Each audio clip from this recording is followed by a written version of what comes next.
Rusia bombardir Kharkiv, 300 tentara neo-Nazi dan tentara bayaran Ukraina jadi mayat.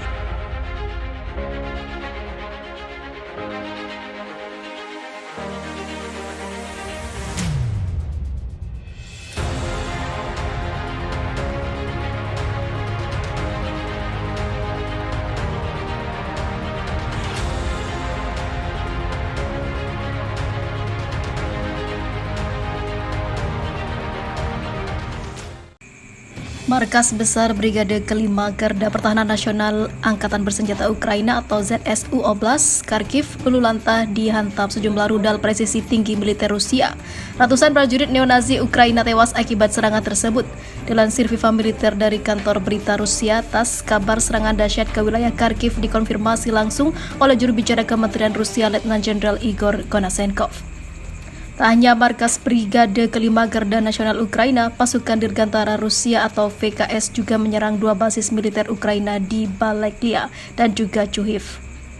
Kedua basis militer Ukraina yang tak luput dari serangan udara Rusia adalah milik Brigade Mekanis ke-92 Angkatan Darat Ukraina dan markas kelompok milisi neo-Nazi Resimen Kraken.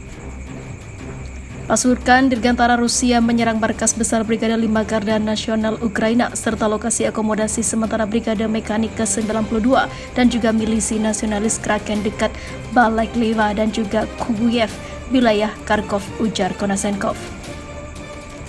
Selain di Kharkiv, serangan udara militer Rusia juga terjadi di Oblast Donetsk dan juga Oblast Mykolaiv. Diungkap Konasenkov, 300 prajurit militer Ukraina tewas dalam serangan di wilayah Rai Alexandrovka.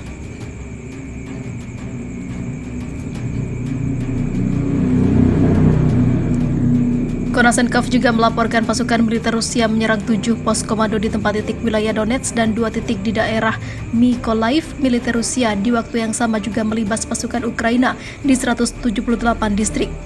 Dalam 24 jam terakhir, total 7 pos komando ZSU diserang di dekat pemukiman Rozhkova, Osheretino dan juga Vodianove, Novomikhailovka, Ugledar Donetsk, Sinigoroivka dan juga Novonikolaevka atau Mykolaiv, menghancurkan 48 unit artileri, personel dan juga kendaraan militer di 178 distrik, kata Konasenkov.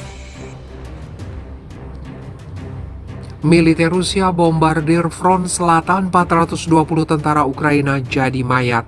Sejumlah rudal presisi tinggi Angkatan Bersenjata Federasi Rusia menghujani Oblast Provinsi Mykolaiv, Ukraina Rabu 13 Juli.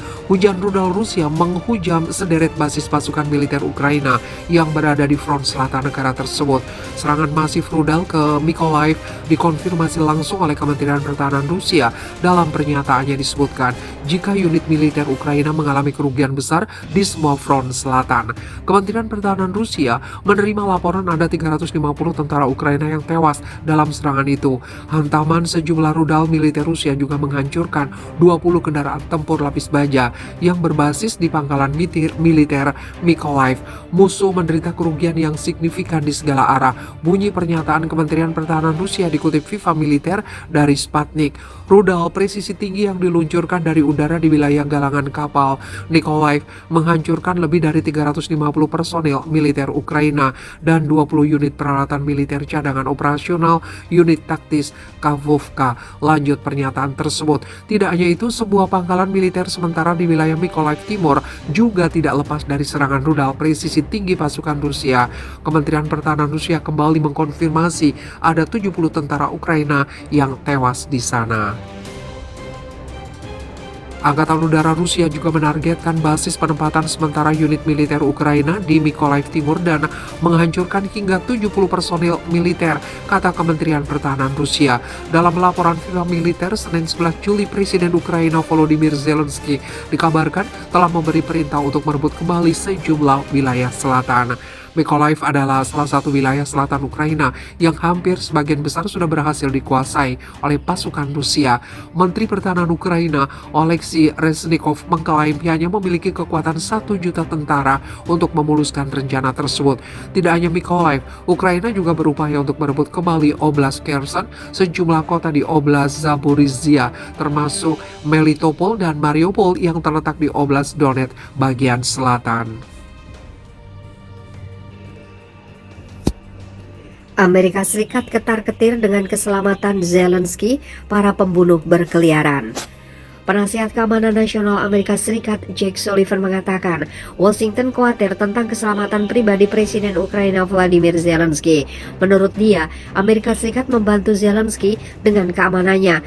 Keamanan pribadi Presiden Zelensky adalah sesuatu yang menjadi perhatian kami, ujar Sullivan kepada Aspen Security Forum di Colorado. Ini adalah seorang pemimpin di masa perang berurusan dengan musuh di Rusia yang kejam, brutal, dan mampu melakukan apa saja.